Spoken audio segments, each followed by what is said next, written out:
Hello, welcome to my channel. One day, one succulents time. I'm your host Wei, the way to succulents, the way to happiness. Today's beauty is Echeveria Debbie's dimples. I always admire someone who have dimples. When I was young, I even thought about have a surgery to have dimples. But now my dream comes true because have a look, I have Echeveria Debbie's dimples as my succulent plants. Look at the end of each foliage. There is a dimple. Darn cute. I got her from a local nursery. Today my project is repot it and propagate it. In my last video, I mentioned about massage the soil, take the soil out from the planter. And now let's have a look at the original soil. What is it like? Let's get closer. When you look through, you see the white things are pearlite. And with some organic matters and then soil, you don't really see gravels or sand. To tell the truth, most nurseries just grow succulents without these gravels to make them light because shipping is much cheaper. But for me, to repot it, I would add some gravels. In this pot, there are loads of red lava rocks. Now I will just mix the original soil and these lava rocks, which is serve as drainage together. So I could just give it a really good drainage system. During this mixing process, I will tell you more about this plant. It's a hybrid. The mother and father are Graptopetalium and Echeveria. I'm a big fan of Echeveria because of their rosette shape. When they get good sunlight and good temperature change, they show beautiful color.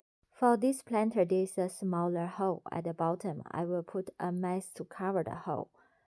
And I will keep mixing the soil and the lava rocks together fully. There is slightly some moisture. It's not like bone dry. When you repot a plant, it's always good to have some moisture, but not wet. I would like to add a bit more soil just to make sure it has a good amount of soil. It's always more than less. Right now, I'm working in the yard right in front of my bubble tent. In one of my former videos, I mentioned about light shade to use as planters, and this guy is also a light shade, but it's much bigger one. So I can also use it as a mixing container. It's big enough so the soil wouldn't go everywhere. Now is the time just to pour the soil into this hanging planter. To some people it might be boring, but I just enjoy it.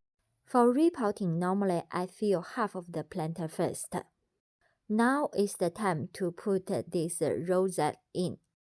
How much soil we put in, it really depends on the type of the plants. Most of the Echeverias have really short stem. Echeveria Debbie can grow up 8 inches, which is 20 centimeters tall, including the stems.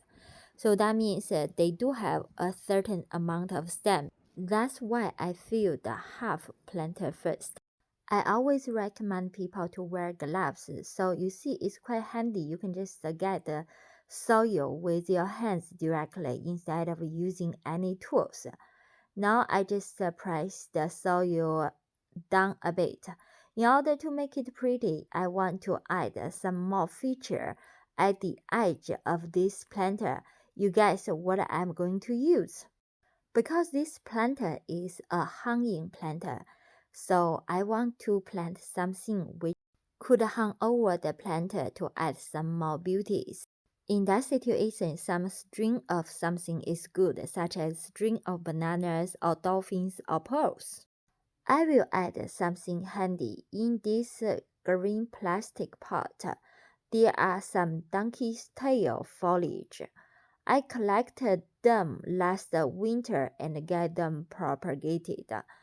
It took them quite long to propagate. I would like to add these at the edge of this planter, so eventually new babies will grow and then the full planter would covered with this donkey's tail drilling off, it will be quite nice. The good way is to put it one by one around, but it takes a lot of time, so I will just take a shortcut. Just pour them onto the surface and then get them arranged. I sometimes is impatient, but you can imagine these plants take me a lot of time. I have so far 6,000 plants. You can imagine how much time I need to spend to deal with these plants.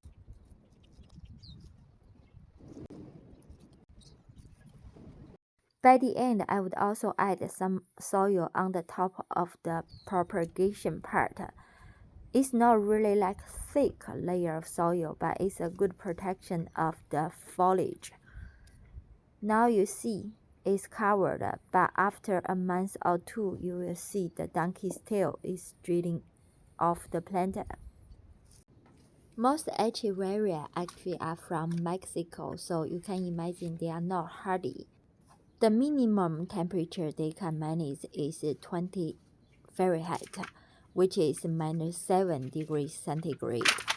I'm right now in the bubble tent, which I use as a temporary greenhouse, and these white shelves are my propagation station. I will share about how do I use that, where did I buy this.